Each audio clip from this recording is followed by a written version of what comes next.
é muito utilizado para proteger em relação a conexões de entrada. Quer dizer, aquilo que vem lá da internet tentar acessar aqui no teu computador, que nós chamamos de conexões de entrada. E ele é muito útil para te proteger em relação a isso. Vamos à leitura. Verifica informações provenientes da internet ou de uma rede e as bloqueia ou permite que cheguem ao seu computador dependendo das configurações.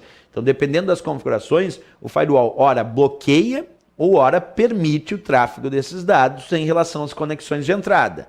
Perfeito, mas ele também pode ser usado para a situação contrária. Ele também pode ser usado para bloquear ou permitir conexões de saída. Quer dizer, aquilo que sai do teu computador para a rede ou que sai do teu computador para a internet. Então ele serve tanto para conexões de entrada como também para conexões de saída. Vamos à leitura então. Também pode ajudar a impedir o computador de enviar informações, dados ou atividades mal intencionadas para outros computadores. Então ele pode impedir tráfego não autorizado de entrada, mas também pode impedir e bloquear tráfego não autorizado de saída. Serve para as duas historinhas, ok? Bem, à medida que tu vai utilizando o firewall do Windows, e agora especificamente o firewall do Windows, ele vem previamente configurado. Quer dizer, esse firewall do Windows, ele tem uma configuração padrão recomendada pela Microsoft. E a configuração padrão do firewall do Windows para as conexões de entrada diz assim: bloquear todas as conexões a programas que não estejam na lista de programas permitidos. Isso quer dizer que o firewall, a princípio, em relação às conexões de entrada, está bloqueando todas as conexões e permitindo algumas. Como assim, professor? Bloqueando todas as conexões e permitindo algumas? Observa, ele vem pré-configurado para bloquear conexões de entrada. Agora, existem exceções que tu monta, de repente, lá uma lista de programas permitidos, ou tu vai abrindo portas de comunicação e vai permitindo o tráfego de entrada. Então a ideia dele, a princípio, é bloquear todas as conexões de entrada e permitir algumas. Por isso que nós dizemos em prova, se a questão falar sobre configurações recomendadas pela Microsoft em relação ao firewall do Windows, ela recomenda o que ela já configura por padrão. E para as conexões de entrada, repetindo, o padrão é bloquear todas as conexões a programas que não estejam na lista de programas permitidos. Isso para as conexões de entrada. Agora, o padrão para as conexões de saída é diferente, claro.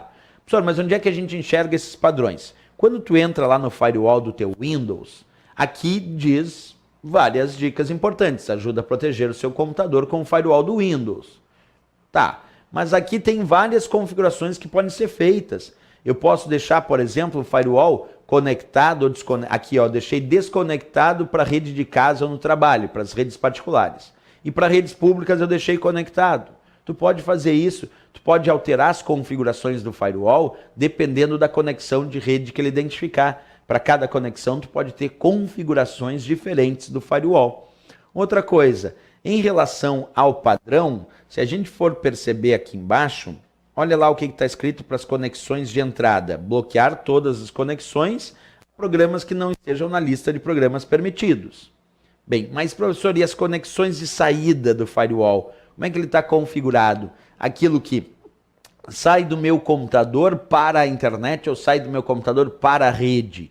Bem, para as conexões de saída, o firewall está pré-configurado de maneira diferente. Observa, por padrão as conexões de saída são permitidas, a menos que correspondam a uma regra que as bloqueie. Quer dizer, o contrário das conexões de entrada. Nas conexões de entrada, o padrão dele era bloquear todas as conexões e permitir alguma coisa.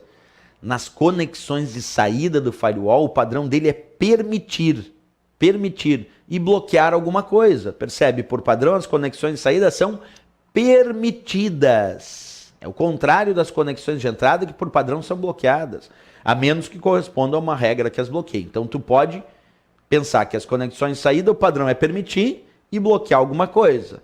Nas conexões de entrada, tu pode pensar que ele bloqueia tudo e permite alguma coisa. Então, é inverso aí o padrão do firewall do Windows para as conexões de entrada, se comparado, claro, às conexões de saída, certo?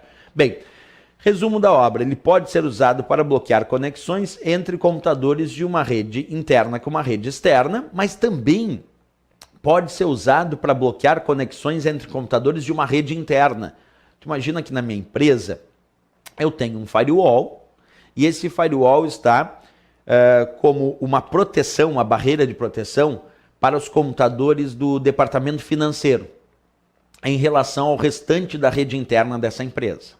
Então, o firewall pode sim ser usado para proteger certos computadores da rede interna daquela empresa em relação aos outros computadores dessa mesma rede interna. Porque a ideia inicial, a ideia padrão do firewall, quando tu imagina ele, é proteger a rede interna da rede externa à internet. Perfeito, essa é a ideia conceitual, normal, tá certo. Ele protege uma rede interna, um computador interno, de uma rede externa como a internet. Isso, a princípio, ele foi produzido. Mas se a prova cobrar que é possível colocar o firewall para proteger determinados computadores de uma rede interna do restante da rede interna daquela empresa, está correto. E é o que eu descrevo aqui. Ó. Pode ser usado para bloquear conexões entre computadores de uma rede interna. Isso é possível que seja feito em relação ao firewall. Tá? Outro ponto, quando a gente fala do firewall do Windows, o firewall do Windows é software. Então eu entrei aqui no meu firewall e consigo observar que o firewall do Windows é software. Mas, professor, existe firewall hardware? Existe. Aqui eu estou mostrando um exemplo. Ó. Tem empresas corporativas que adquirem equipamentos chamados de firewall. Então, embora o firewall do Windows é software, porque é programa de computador, sendo que o Windows também é software, então o firewall do Windows é software. Mas, vou repetir, se eu simplesmente cito firewall, não estou dizendo que é o firewall do Windows, ele pode aparecer como hardware também. Então ele pode ser um equipamento. Esse aqui é um equipamento, é parte física, é palpável, é hardware.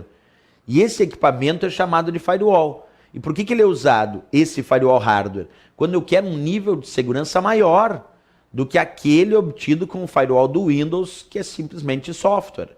Então, quando eu tenho um firewall hardware, ele oferece para aquela rede um nível de proteção maior, principalmente se a gente pegar redes internas de corporações. Eu quero proteger a rede interna daquela corporação, daquela instituição, daquela empresa, de uma rede externa como a internet. Só que eu quero um nível de proteção, um nível de segurança maior do que aquele nível de segurança que o firewall do Windows pode me oferecer. Então eu adquiro um equipamento chamado firewall, e já que é um equipamento, é parte física, eu vou chamar de hardware.